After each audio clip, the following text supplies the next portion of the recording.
咁我係 Andy 啦，今日咧好開心可以咧嚟到喺深圳順電商場嘅4樓做一個音樂會。咁今次咧係比過往咧好有唔同嘅，因為咧就係過往我哋做音樂示範咧，通常都係一個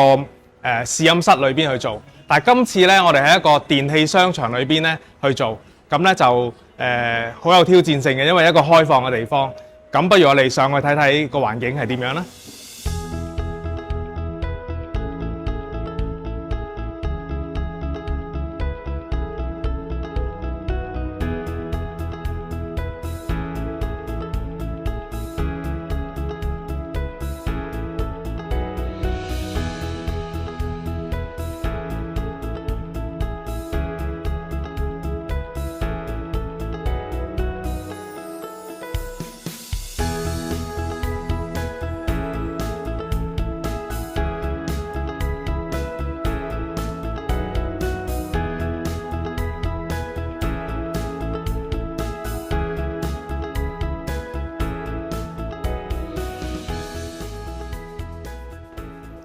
嗱，我哋而家咧嚟到現場啦，呢度係深圳嘅順電商場嘅4樓，咁一個係電器部一個咁闊大嘅地方啦。咁我哋咧喺一個中庭嘅地方咧，就擺咗今日我哋示範嘅器材。咁包括有主角8度嘅旗艦嘅 Jubilee 嘅前級啦，以及去 Jubilee Ultimate 嘅 Mono， 即係一個嘅單聲道嘅後級嘅。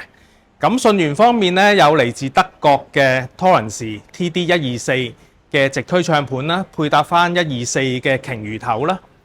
咁唱況方面咧，有嚟自瑞典嘅月河 Moonriver 505嘅 Reference 嘅旗艦級嘅唱況，係啦。喇叭方面咧，就係有嚟自丹麥嘅 Dyna Audio Confidence 嘅 C30 呢一個嘅坐地喇叭。咁咧，大家可以睇到咧，就我哋咧好少係喺一個商場裏邊嘅環境啦。咁轉頭咧，我哋做示範嘅時候咧，應該個人流會係好多嘅，咁亦都好大嘅挑戰。咁樣我哋想試試咧，係用咁嘅方式去呈現俾一班嘅客人睇睇呢一套系統喺一個咁嘅環境裏邊咧，發揮如何啦。